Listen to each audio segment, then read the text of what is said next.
Bienvenidos a Latitud Americana, el espacio donde convergen dos generaciones para analizar sin filtros la realidad nacional y su impacto en nuestra vida cotidiana.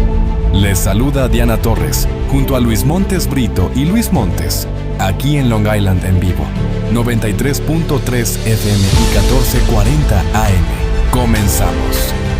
Aquí inicia Latitud Americana, un espacio para la controversia, para el debate, para la opinión y sobre todo para evaluar todos los temas que tienen que ver con gobierno. Señor Montes Brito, ¿cómo se encuentra el día de hoy? Señor Montes Amaya, ¿cómo está? Buenos días, aquí ya listos para el último show del año.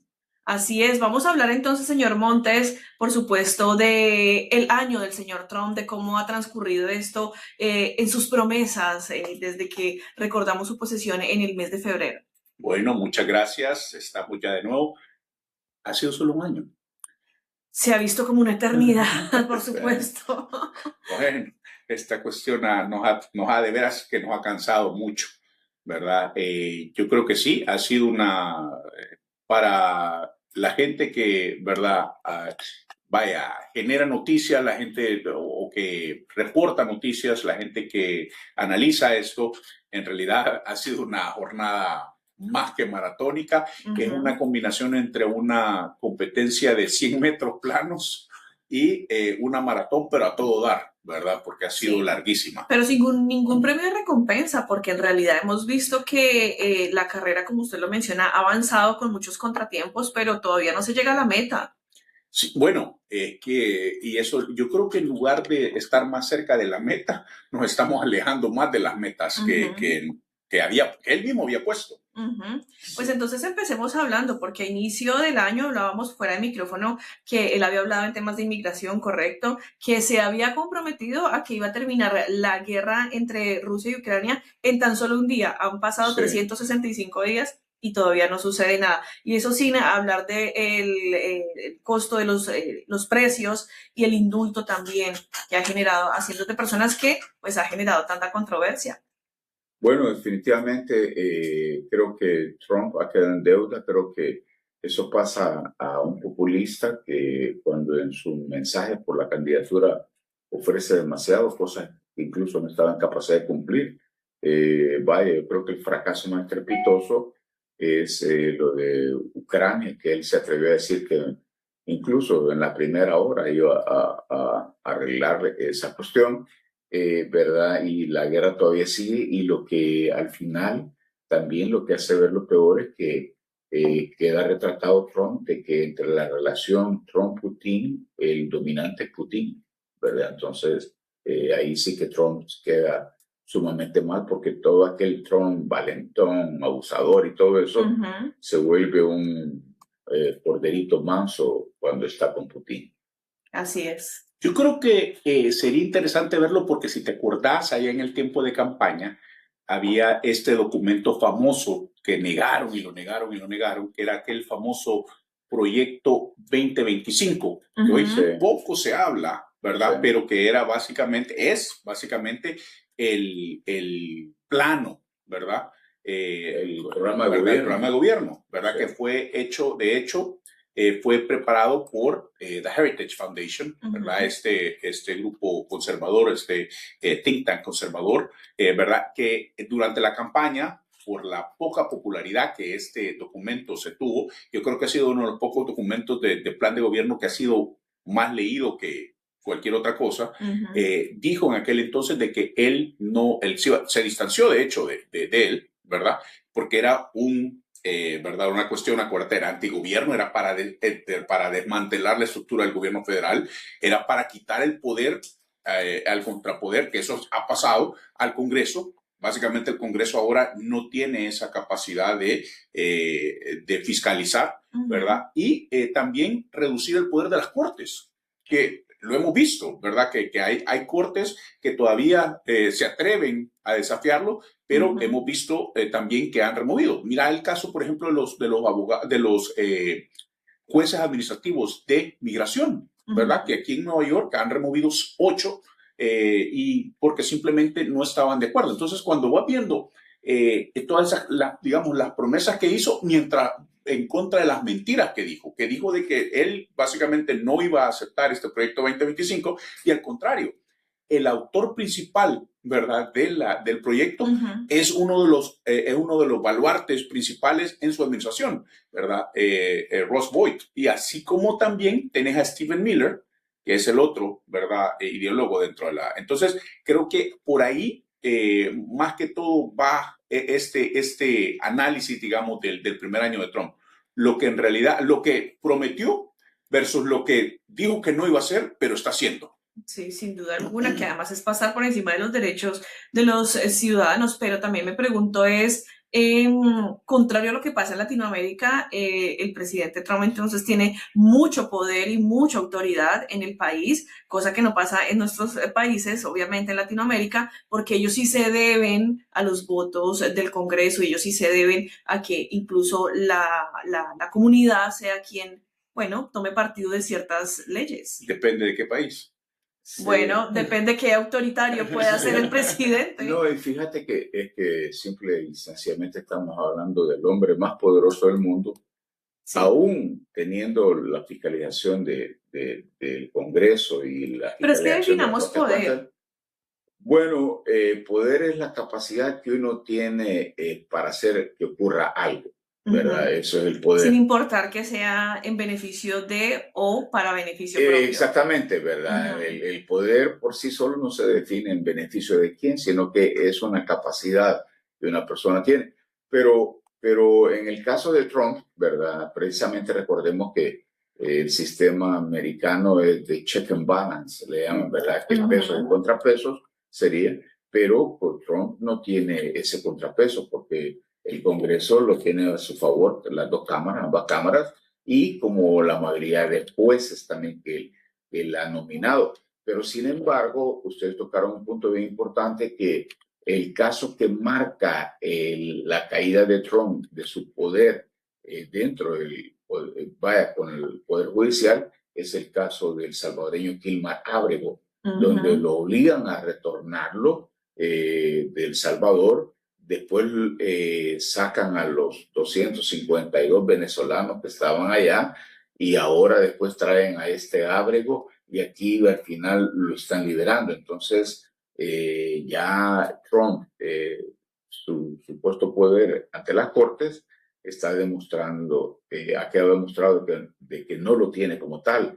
Y también esto señala para la gente también que está en oposición a Trump el camino a seguir. El camino a seguir no es la calle, el camino a seguir no son los desórdenes, el camino a seguir es la corte, ¿verdad? Y el siguiente paso es la intermedia, que recupera el Congreso. Detrás de esa historia hay algo, y lo sabemos bien. Yo creo que esto es importante, ¿verdad? Si bien es un caso emblemático en el sentido de que lo que significa, ¿verdad? Porque es que fue la primera persona...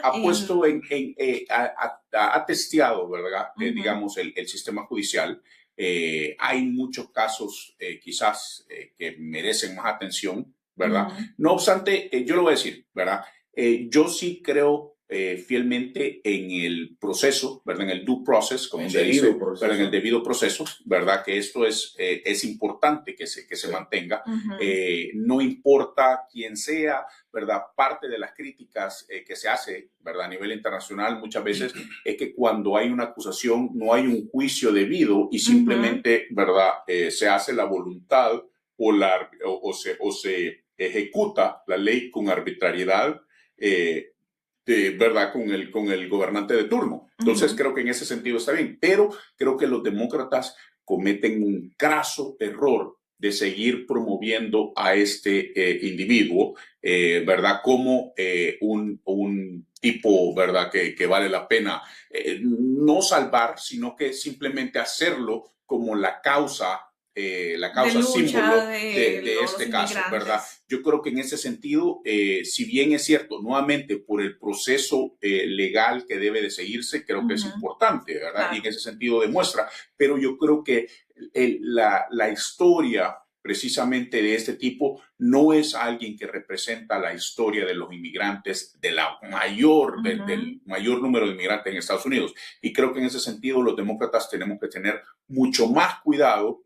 de quién hacemos causa celebridad, ¿verdad? Claro. Una celebridad de causa. Pero ¿y cómo así los ¿verdad? demócratas no Bueno, sabían exactamente entonces de dónde provenían ni el historial del señor Es Gilmar que Ábrego? yo creo que sí lo sabían.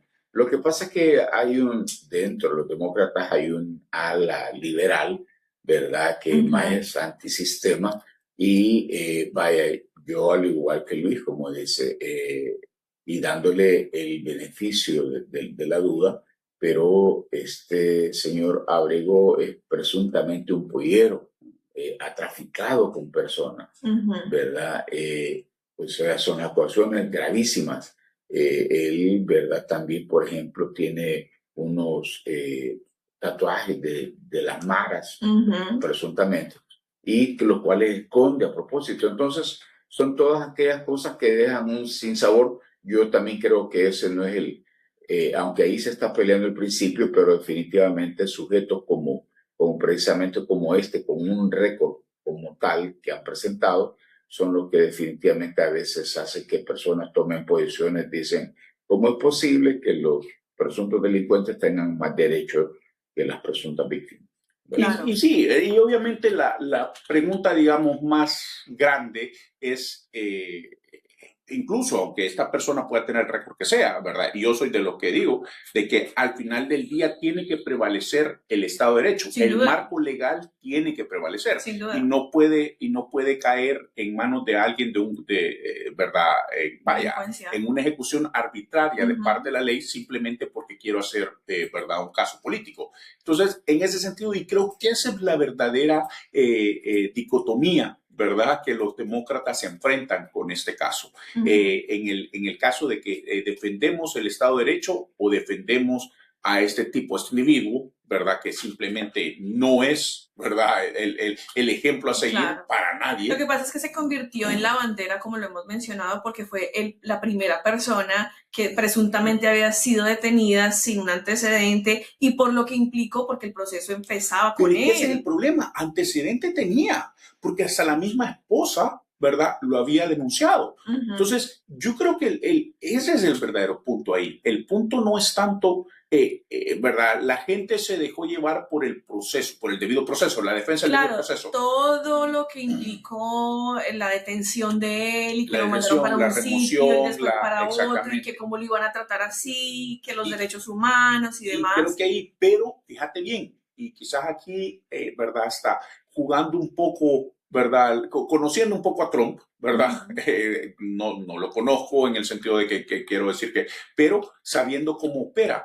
Esto puede haber sido hasta una trampa misma por parte de Trump para que los demócratas defendieran a alguien así, ¿verdad? Y ponernos imagínate cuando fue, por ejemplo, el senador, ¿verdad? De Maryland, a El Salvador, que lo sentó en un restaurante y todo esto, y le tomaron las fotos y todo esto. Correcto. Entonces, va viendo que son puntos, ¿verdad? Exactamente. Y que le sirve la narrativa de Trump. O sea, que ahora los demócratas están defendiendo a delincuentes. Y discúlpame, al final del día, ¿verdad? Todos tienen derecho al debido proceso, pero hay que saber escoger las batallas. Y creo que ahí eso fue uno de los, a mi modo de ver, creo que fue uno de los errores en el tema migratorio de parte de los demócratas, ¿verdad? Hacer tanta alaraca de la defensa de este muchacho. Pero Luis, perdón, pero si el Partido Demócrata en realidad no tiene contemplado, digamos, sus campos de batalla y desde dónde atacar y se deja simplemente llevar por la mediática y los medios, estamos mal. Mira, Diana,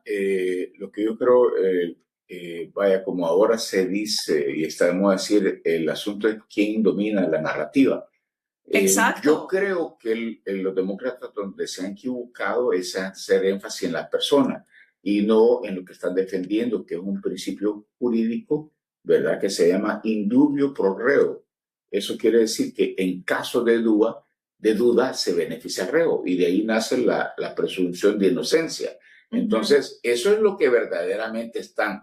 Todo mundo es inocente hasta no ser vencido. Claro, pero los titulares, nomás por ejemplo, ahorita veo Gilmar Ábrego García, quien fue deportado por error, podría pasar la Navidad con su familia. O sea, estamos jugando y la está pasando. O sea, al final se salió con la suya. Y gente honrada, trabajadora, que tiene cero récord criminal, no ha tenido ese beneficio. Entonces yo ahí sí comparto. Creo que definitivamente los demócratas tienen que tener mayor habilidad, mayor certeza para, se llama, certidumbre, se llama, en cómo enfocan los casos, ¿verdad? Esto definitivamente el tipo este no es el mejor ejemplo, el nombre de él. Lo que sí, como te digo, que creo que lo que deberían de centrarse en que ellos están defendiendo es un principio jurídico, ¿verdad? Que, pues sí, que de donde surge la presunción de inocencia. Mira, fíjate que yo creo que los demócratas harían mejor en decir esto. Fíjate bien, han habido un par de cosas que han cambiado bajo la administración de Trump. Uno, la utilización de la patrulla fronteriza en asuntos domésticos. Normalmente la patrulla fronteriza operaba hasta 100 millas adentro, ¿verdad?, del territorio de Estados Unidos. De ahí para allá ya era responsabilidad de ICE ejecutar, ¿verdad?, implementar la ley migratoria. Ahora no, lo que ha hecho Donald Trump, precisamente, ¿verdad?, es esta cuestión que ha mezclado, y ahora ves agentes de la patrulla fronteriza adentro de Estados Unidos, correcto, ejerciendo eso. Entonces, ahí puede haber, ¿verdad?, una cuestión de hablar, ¿verdad? Dos, fíjate, se da esta narrativa de que, ¿verdad?, durante hasta diciembre del 2024 habían habido 96,000 arrestos ¿verdad?, en la frontera. Este año, hasta la fecha, se llevan contabilizados alrededor de 12,000. Y dice Trump de que eso se debe a que la gente ha venido, los cruces fronterizos han disminuido. Óyeme, pero si eso es parte del problema, la única manera como puedes ver, ¿verdad? Porque obviamente esos cruces fronterizos no es como que la gente va, se anuncia y dice, hey, aquí estoy, cuéntenme, ¿verdad? Una de las maneras como contás cuánta gente está pasando, cuánta gente está... Se puede inferir, ¿verdad? Sí. Es precisamente por el número de arrestados o el trabajo efectivo que hace la patrulla, ¿verdad?, fronteriza para arrestar a eso. Ellos dicen de que han creo que son 600,000 personas las que han deportado, ¿verdad? Más o menos. Sí, 600,000 y supuestamente se han autodeportado 1,800,000. ¿Verdad? Entonces, primero, o sea, son números que difícilmente, ¿verdad?, se puede ver, ¿verdad? Pero, por otro lado, o sea, cuando tenés una inconsistencia de 96,000 arrestos por la patrulla fronteriza a 12,000, o sea, estás hablando que es un octavo, o sea, es 8, ¿verdad? Es la octava parte de lo que se ha arrestado. Entonces, cuando ves esta cuestión, te hace pensar, ¿verdad? Y te hace decir, hey, algo no concuerda aquí, ¿verdad? Y si tú unís esos datos, Luis, también a que Estados Unidos, en el periodo en la administración del presidente Biden, se estableció un máximo de 125,000 casos que podían dar refugio o asilo político. Y ahora con Trump solo se han dado 7,500. Pero ¿qué es lo que está pasando? Lo vemos aquí en Nueva York, lo vemos en Long Island. El problema es que a la gente no la están dejando también terminar su caso, presentar su caso. Correcto. Sabemos. El debido proceso. ¿Verdad?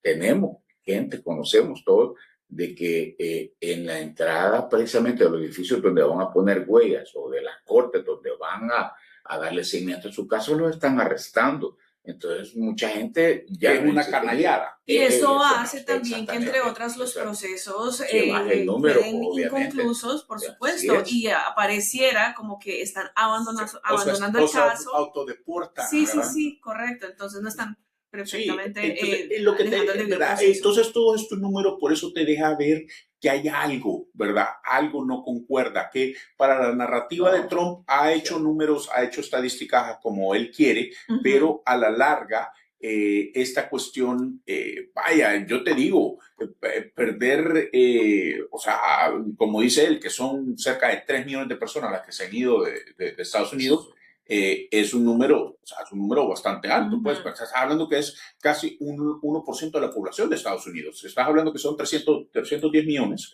¿verdad? Entonces, estás hablando que es 1% de la población. O sea, 1% de 310, o sea, de 300 millones es considerable. Sí, y yo creo que es más propaganda que otra cosa, porque eso de la autodeportación, si bien es cierto, Pero, hey, nosotros vivimos en un mundo de inmigrantes y todo eso, y yo Ujú. no oigo muy seguido que la gente se autodeporte. Hay algunos casos que sí, gente que se está animando. Y yo te voy a decir también, el Departamento de Estado y precisamente la Secretaria de Seguridad está publicando anuncios en Latinoamérica donde dicen, si veniste vamos a arrestar, te vamos a deportar. Sí. No, y el Entonces, mensaje está siendo bastante agresivo. ajá, Y aún entonces, así, eso no es un deterrent para que la gente Ujú. venga. O sea, sí, la gente Exacto. al final es una cuestión, y eso es lo que la gente, ¿verdad? Es lo básico. Oíme, si en Estados Unidos te pagan, aquí en Nueva York, 17.50 la hora en Long Island, ¿verdad? 17.50 la hora, ¿verdad? Ujú.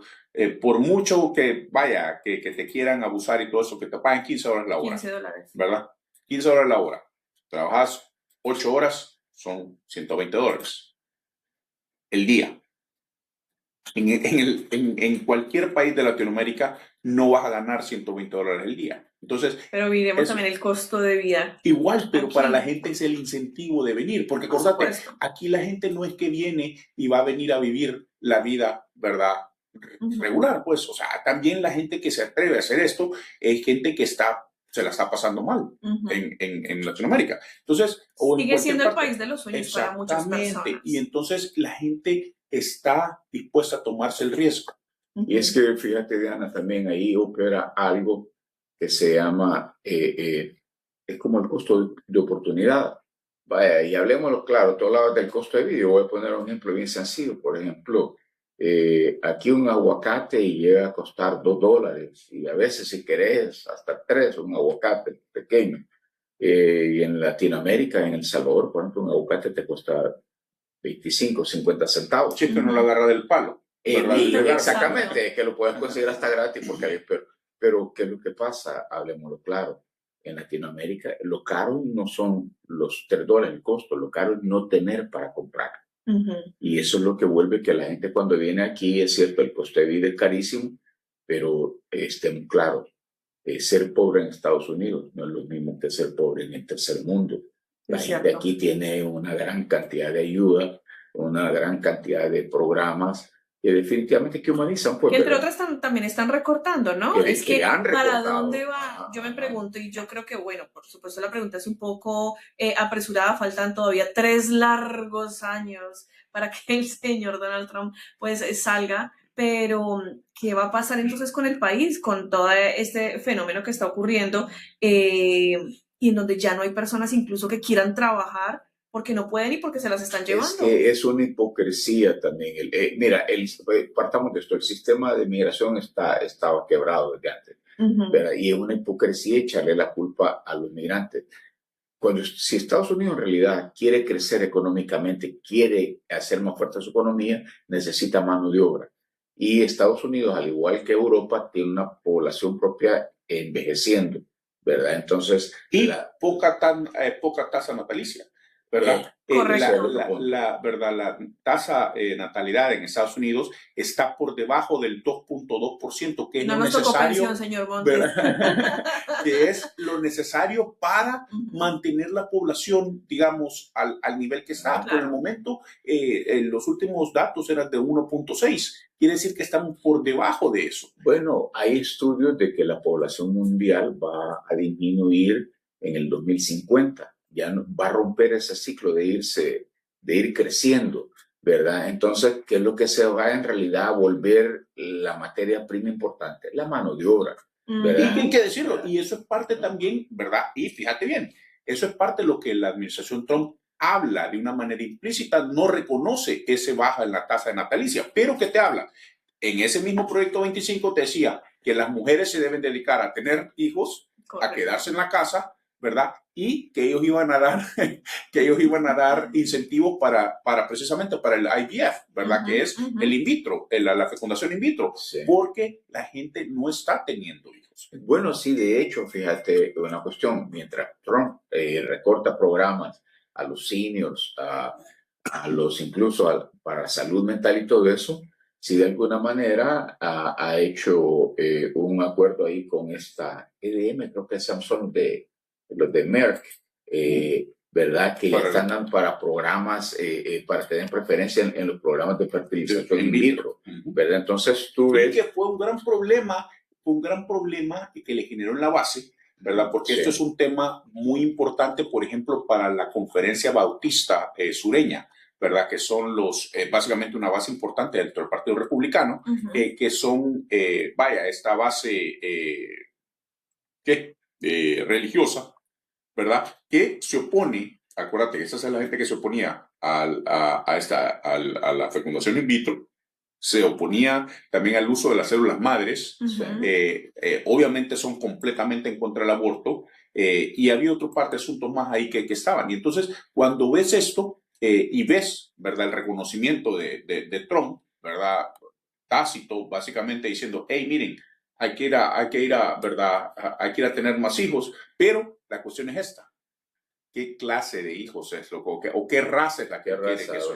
Sí, es un poco de genética. Y fíjate la otra hipocresía. Cuando él te habla de Trump que se está cerrando y todo eso, y con quien firma estos beneficios sobre fertilización in vitro es la empresa EMD Sorono, que es precisamente el laboratorio Merck, que tiene su base principal en Alemania, ¿verdad? Entonces, tecnología alemana, ¿verdad? Precisamente para aumentar la genética en Estados Unidos, para aumentar el número de niños. Entonces, suena como conspiración esto y todo. No, pero estos son datos reales donde usted puede ver que el tratamiento de una fertilización in vitro en Estados Unidos estaba costando entre 15 a 20 mil dólares, y en el acuerdo que Trump alcanza con esta compañía, ¿verdad?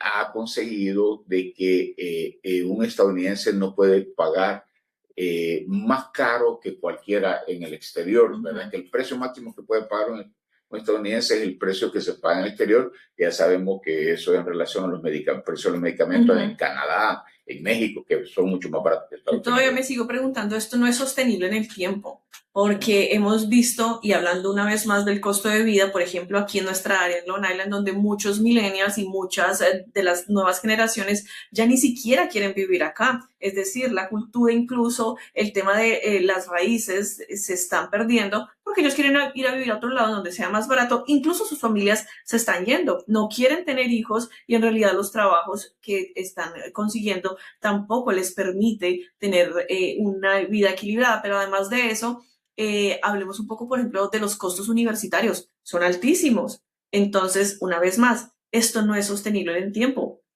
¿Para dónde, una vez más, va el país y para dónde va todo esto? Y ese creo que es la gran deuda, ¿verdad?, de Trump, ¿verdad? En el 2024, cuando él fue electo, precisamente vimos una y otra vez discursos donde él hablaba precisamente esta palabra que él ahora odia, ¿verdad?, de asequibilidad, affordability, ¿verdad? Él la mencionaba una y otra vez en sus discursos, y esto es precisamente a lo que hemos llegado, que es la gran deuda de Donald Trump en el término, ¿verdad? Lo sabemos, porque las estadísticas así te lo demuestran, que esta cuestión de asequibilidad se ha, ¿verdad?, tornado mucho más difícil, precisamente en primer lugar por las políticas arancelarias, ¿verdad? Él ha incrementado los precios de los productos de la canasta básica, ¿verdad?, porque Estados Unidos no produce mucho de estas cuestiones que tenemos que importar para consumir.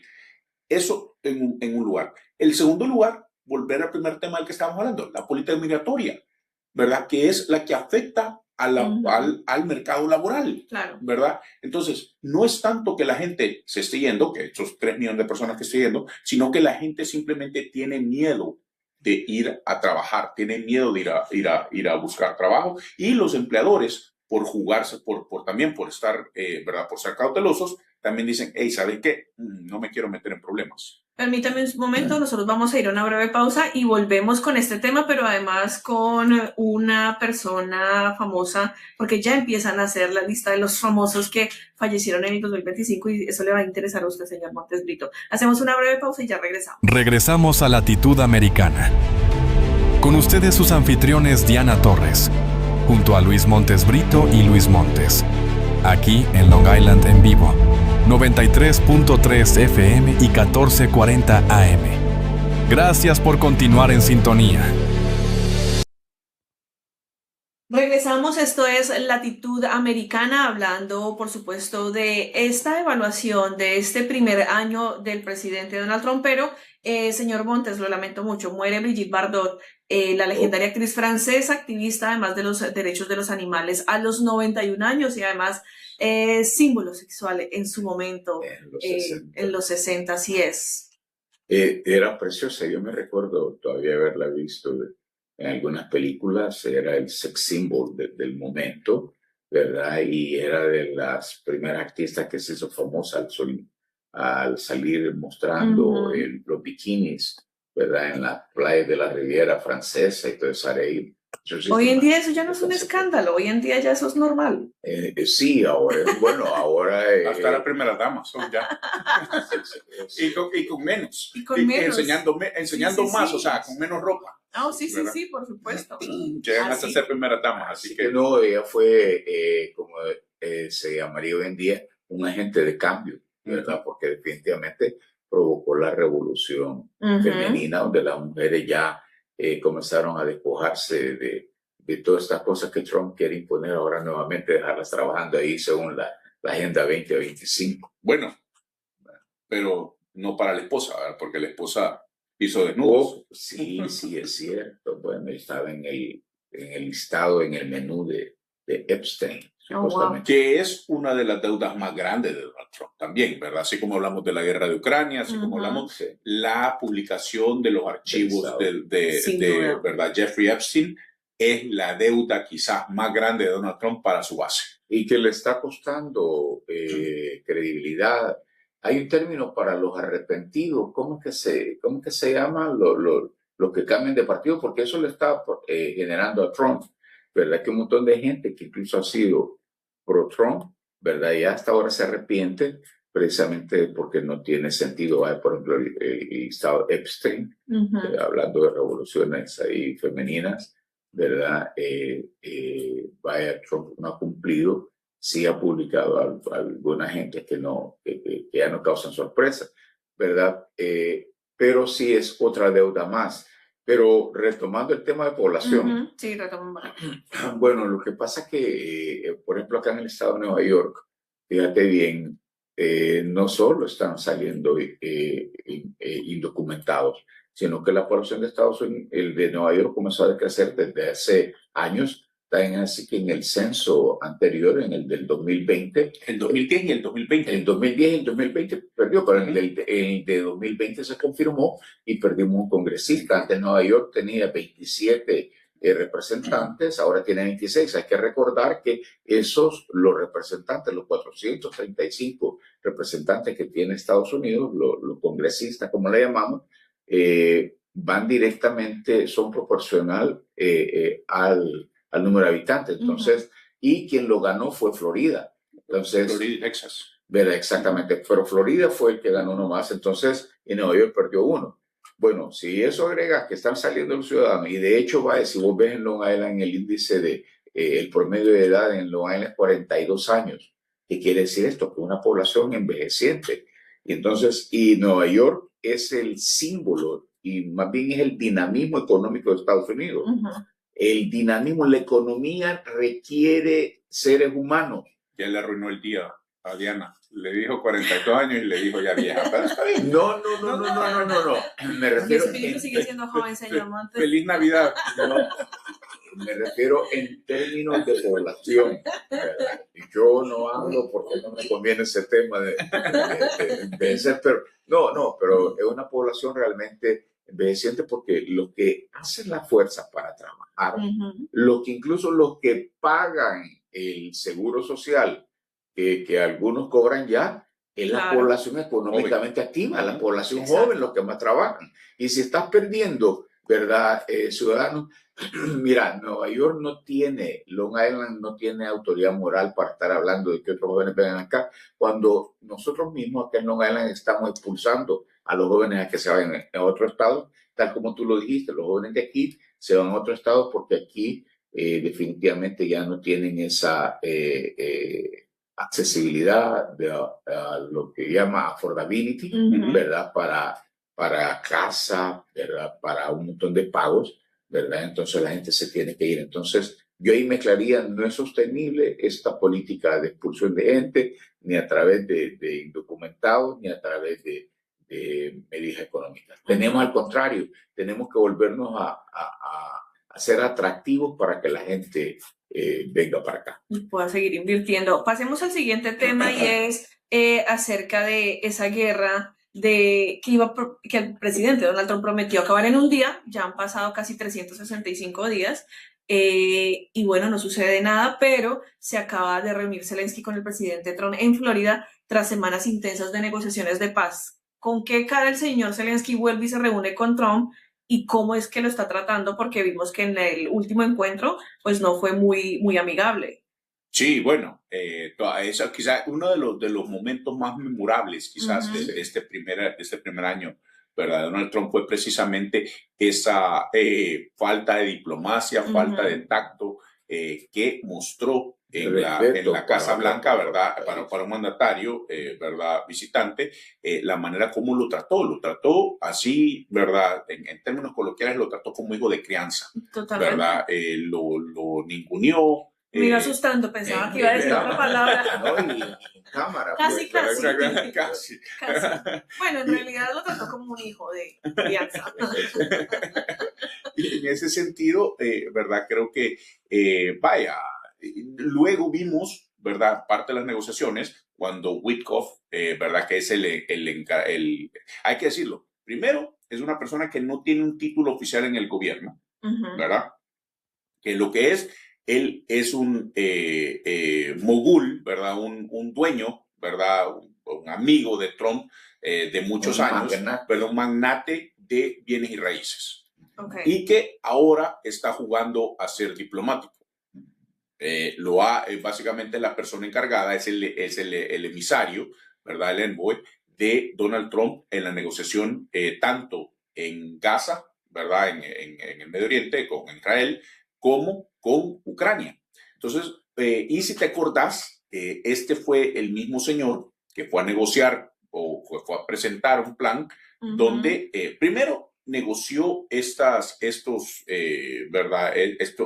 medidas, estas 28 puntos, las negoció con un enviado de Putin en Florida. Ese enviado que ni siquiera tenía entrada en Estados Unidos y el Departamento del Tesoro ha tenido que remover la acreditación. La acreditación, sí, removerlo de la lista, ¿verdad? De prohibidos, ¿verdad? Para que pudiera llegar a Florida, a sentarse, hablar con él y con alguien más que es nada más el yerno de Donald Trump, Jared Kushner. Entonces, llega ahí, ¿verdad? Llegan a hacer la negociación. Básicamente, la negociación que presentan es ceder todos los territorios que Rusia ha tomado a la fuerza a través de la guerra, ¿verdad? En Ucrania, y dejarlo. Y estos son los mismos territorios, si te acordás, donde están los minerales. Correcto. Que Donald Trump dijo que Ucrania, ¿verdad?, iba a ocupar para pagarle la deuda a Estados Unidos. O sea, no tiene sentido. Todo cuando empezás a ver todo esto es lo que llaman en inglés el gaslighting, ¿verdad?, que es la mentira así abierta por parte de los oficiales de la administración Trump para mentir a la gente. Así como nos dijeron que el proyecto 2025 no era, ¿verdad?, lo que iba a implementar, y es lo que hemos visto que ha implementado. Hemos visto también en Ucrania que dijo de que él al principio dijo no le vamos a dar territorio a Rusia. Se los ofrecieron, ¿verdad? Les dijeron, vaya, miren, quédense ustedes con Crimea y quédense con todos los territorios del este de Ucrania y llamamos una paz. Entonces, creo que en ese sentido, ¿verdad? Esto, y no solo esto, sino que este pacifista, ¿verdad? Donald Trump, que yo creería que la mayor obsesión que tiene en estos momentos es volverse el Premio Nobel de la Paz. Creo que en ese sentido no hay duda que es lo que él quiere, ¿verdad? Pero este es el mismo pacifista que quiere entregar a Ucrania, que quiere, ¿verdad? Que ahora va a desarrollar Gaza a través ¿verdad? Del yerno, y que bombardeó a Nigeria el día de Navidad y quiere bombardear ahora, ¿verdad? Y quiere invadir a Venezuela. Así que ese es el pacifista que tenemos de presidente. Que quiere además el Nobel de Paz. Yo me pregunto, Zelensky, en medio de todo, creo que se ha mantenido en el frente de guerra y es audaz al querer reunirse con Trump, es solamente una opinión, porque está tratando también de alargar un poco el proceso, porque como sea, que Rusia todavía, entre comillas, no lo haya derrotado,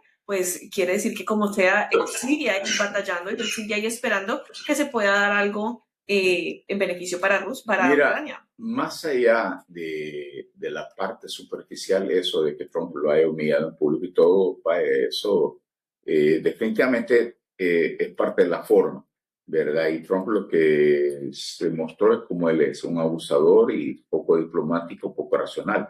Ahora veamos los resultados. ¿Qué ha obtenido Trump? Nada. Ser el chiste, porque él quiso imponer un plan de paz, ¿verdad? Entonces, ¿qué es lo que hizo Zelensky después de aquí? Hizo reunir con la gente de la Comunidad Europea, correcto, ¿verdad? Y definitivamente, y mantenerse en el punto. Ahora la situación está llegando a que, ¿verdad? El compromiso de que Zelensky no pasa a formar parte de la OTAN, pero Zelensky lo que está queriendo es sacar un compromiso por escrito de parte de Estados Unidos y de Europa, que él se compromete con su seguridad, ¿verdad? Pero te digo, al final Trump esto lo ha retratado como una persona de que definitivamente es como el que le anda queriendo hacer el trabajo sucio a Putin, ¿verdad? Así como él incluso prefiere pelearse con sus aliados de la OTAN que ponerse en contraposición. Pero es que Zelensky quiere negociar, él solamente está pidiendo el alto al fuego, pero Rusia todavía quiere seguir atacando porque tiene los mecanismos para seguir atacando y destruir. Pero es que Rusia lo que quiere básicamente es quedarse con todos los territorios Mira, fíjate que, ¿verdad? Sí, ¿verdad? Yo creo que la compra del tiempo, ¿verdad? El argumento de la compra del tiempo aplica para ambos, ¿verdad? Yo creo que aplica tanto para Putin, que sabe que Donald Trump tiene una fecha, ¿verdad? Sólida de salir, aunque él hable de un tercer término, lo que sea, que ya vimos de que ahora el abogado de él está escribiendo un libro, ¿verdad? De cómo va a llegar Trump a ser el tercero, y que está a punto de publicarse, que cómo va a ser Trump, ¿verdad? Llegar a ser el presidente de un tercer periodo, que difícilmente lo veo que llegue. Luego, cómo también está, ¿verdad? Putin y Zelensky, que ambos saben de que Donald Trump tiene esa fecha de vencimiento clara en el 2028, perdón, el 2029, enero 20 del 2029, ahí tenés, ¿cómo es que se llama? Si bien para ninguno de los dos, porque ni tanto ni para Rusia no es negocio seguir en la guerra. Le ha costado miles, ¿verdad? Cientos de miles de gente, ¿verdad? De gente que ha muerto, le está costando mucho dinero, sanciones económicas y todo esto, que de alguna manera India le está ayudando, ¿verdad? Con la cuestión del petróleo, que fíjate que eso es lo otro. Antes, India por lo menos trataba de jugar un poco de pelota, ¿verdad? Con Estados Unidos en ese sentido, pero lo que hicieron hace un par de meses es que, ¿verdad? Putin se reunió con el primer ministro hindú, ¿verdad? Y con esto básicamente firmaron ya, mira, ¿sabes qué? Le dijeron, esto no importa. Y lo irónico de todo esto es que la persona que está por beneficiarse, ¿verdad? De esto es precisamente, ¿te acordás que allá a principios de año hablábamos de una gran boda que sucedió en India, ¿verdad? Que era, correcto, ¿verdad? Que fue una boda de muchos, desde muchos días, y que precisamente, ¿verdad? En la mejor cultura, ¿verdad? En la mejor seguimiento de la cultura hindú, ¿verdad? Se dio, pero que todos los A-listers que llegaron, ¿verdad? Incluyendo Ivanka, o Ivana, ¿verdad? Ivana Trump y el esposo, Jared Kushner. Y ahora resulta que precisamente el papá de ese muchacho que se casó es el mayor exportador de petróleo, ¿verdad? A Putin. Sí, yo creo que también los actores están jugando con la fecha importante de las elecciones intermedias, porque llegando noviembre del 26, no hasta el 28, ¿verdad? Definitivamente, y como se puede presagiar, Trump va a perder poder y por ejemplo, el poderoso comité del Senado de Relaciones Exteriores, ¿verdad? Va a comenzar. O de la casa. No, exactamente, ¿verdad? Va a comenzar a exigir más apoyado con si en la nueva conformación que quede de la Cámara Baja, ¿verdad? De la Casa de Representantes, entonces definitivamente las condiciones van a cambiar y Trump ya no va a tener vía libre. La capacidad fiscalizadora del Congreso volvería, ¿verdad?, en enero del 2027. Y yo creo que parte aquí de las cuestiones que se pueden, ¿verdad?, predecir o pueden prever es básicamente va a ser esta capacidad fiscalizadora va a ser ocupada al máximo por parte del Congreso. De hecho, ¿verdad?, yo me atrevería a decir que va a generar impasse, ¿verdad? Va a ser difícil el funcionamiento del gobierno, ¿verdad?, en el 2027. De hecho, yo creo que la primera gran prueba que va a tener Donald Trump en el 2026 va a ser esta negociación de la extensión de mantener el gobierno abierto, ¿verdad? Esta CR de la resolución, ¿verdad?, que va a ser ya a final de enero, que se viene. Creo que ahí vamos a ver qué tanto poder él tiene todavía sobre su bancada republicana, tanto en el Senado como en el Congreso, ¿verdad? Porque un par de cosas. Uno, el número de retirados o de retiros que se han anunciado por parte del Congreso, quieras o no, un poco liberalizan, ¿verdad? O liberan a estas personas de votar como ellos quieran, ¿verdad? Y segundo, simplemente, ¿verdad? Ahora ya no se deben a Trump y van a votar por su conciencia. Y creo que ahí lo vas viendo poco a poco, por ejemplo, en el tema de salud, ¿verdad? De las primas de las primas de los seguros de salud, ¿verdad? Y vas a ver en muchos otros elementos también qué es lo que esto se puede venir. Entonces yo creo que ahí es la primera prueba y esto puede generar, ¿verdad? Así como ya estamos viendo investigaciones, por ejemplo, en el caso de Venezuela, quieren averiguar qué es lo que está pasando con estas bombardeos de las cuestiones, de las embarcaciones. Estás viendo también, vas a ir viendo todavía, yo creería, ¿verdad?, que el Congreso va a tratar de mostrar más independencia por parte de Trump precisamente por las elecciones, porque de alguna manera ellos van a querer demostrar, ¿verdad?, que si bien son republicanos, no son un apéndice de Trump. Y creo que en ese sentido se pueden venir cambios, no solo, ¿verdad?, por parte del legislativo, sino que también por parte de Trump respondiendo a esa presión. Una cosa es que la población pueda creer en los números que él supongo que va a dar en su primer informe del año, pero otra cosa es lo que va a mostrar en realidad en el papel y en lo que la gente va a vivir, por supuesto, con las cifras de los números del costo de vida del que venimos hablando. Sí, no, y es que fíjate que precisamente las encuestas demuestran de que Trump ha perdido popularidad, entonces iba en descenso, ¿verdad? Vaya, sectores fuertes que lo apoyaron ya no, entre ellos los latinos, ¿verdad? Y ¿qué es lo que pasa?